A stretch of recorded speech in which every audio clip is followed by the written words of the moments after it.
Hi friends, ये है ABC institute. जैसा कि पिछली वीडियोस में हमने एसएमपीएस सप्लाई के बारे में पढ़ा था कि उसमें कितने सेक्शन आते हैं और वहाँ पे क्या क्या कंपोनेंट्स लगे होते हैं। तो आज हम जानेंगे उससे आगे कि एसएमपीएस सप्लाई में फॉल्ट्स क्या क्या आते हैं। जो सब फॉल्ट्स आते हैं उन्हें हम कहाँ देखें और उनको कैसे ठीक करें। तो चलिए शुरू करते हैं। जैसे कि पहले बताया था आपको, AC टू DC सेक्शन, जहाँ पे फ्यूज़, कॉइल, एक ब्रिज डायोड और एक हाई वोल्टेज फिल्टर कैपेसिटर लगा होता है। इस सेक्शन में एक फॉल्ट आता है। वो फॉल्ट है, जैसे ही आपने AC लाइन दी तो फ्यूज़ उड़ जाता है। आपने फ्यूज़ चेंज कर दिया, फिर लाइन दी और फिर से फ्यूज़ उड़ गया।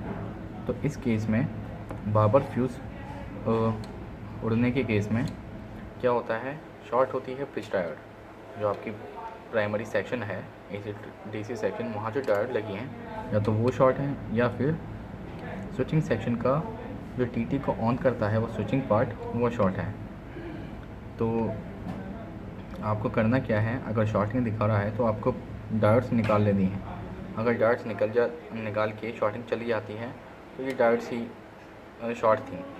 और अगर डायोड निकाल के भी शॉर्टिंग नहीं जाती है तो डायोड को आप चेक कर लें कि ये ठीक है या नहीं है।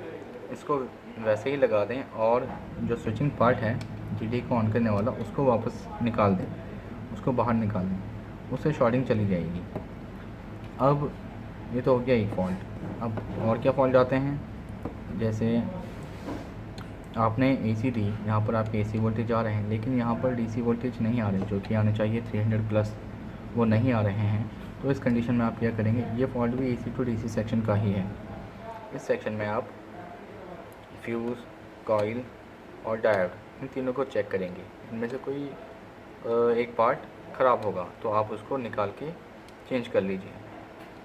आपको ये चेक करने आते हैं, आप इन्हें देखें कौन सा ख़राब है चेक करके, और जो ख़राब हो उस पार्ट को बाहर निकाल के उसे सही वाले से रिप्लेस करके यहाँ पर आप 300 प्लस बना लेंगे। ठीक है, और फिर आ जाते हैं हम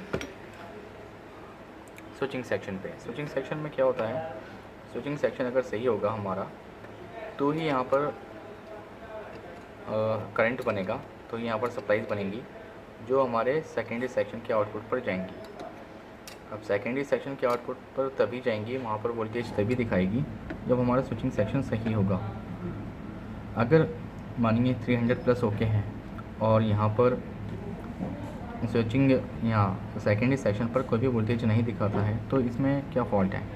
इस कंडीशन में आप DT पर डाउट कर सकते हैं और स्विचिंग पार्ट पर आपको DT चेक करना आता है, और अगर DT सही निकला तो आपका स्विचिंग पार्ट ही ख़राब है। स्विचिंग पार्ट को आप चेंज कर देंगे तो आपका DT ऑन हो जाएगा, और DT ऑन होते ही यहाँ पर सप्लाई बन जाएगी और वो यहाँ भी आ जाएगी। वो सही आती है या गलत आती है, ऊपर आती है नीचे आती है, वो अभी नहीं देखेंगे, लेकिन यहाँ पर जब ये ऑन होगा तो यहाँ पे करंट आ जाएगा। ठीक है, तो एक ये हो गया। अब हम आ जाते हैं सेकेंडरी सेक्शन पर। सेकेंडरी सेक्शन में क्या होता है, सेकेंडरी सेक्शन में जब TT ऑन हो जाएगा तो यहाँ पर करंट आ जाएगा, और मानिए अगर यहाँ पर करंट नहीं आया है,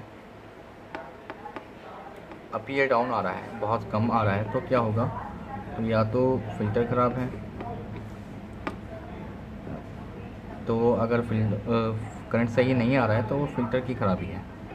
और अगर कोई करंट मिस है, मानिए एक आ रहा है, एक वोल्टेज, एक सप्लाई आ रही है, एक नहीं आ रही है, तो उस केस में क्या होगा, उस डायोड पर जाएंगे हम, जो यहाँ पर डायोड लगी होगी, इस फिल्टर के ट्रैक को फॉलो करेंगे और जो डायोड होगी उसको हम चेक करेंगे। अगर वो ख़राब है तो उसे चेंज कर देंगे, ये करना होगा। बाकी बचा है रेगुलेट सेक्शन, वो आपको अगली वीडियो में बताया जाएगा। तब तक बने रहिए ABC इंस्टीट्यूट के साथ।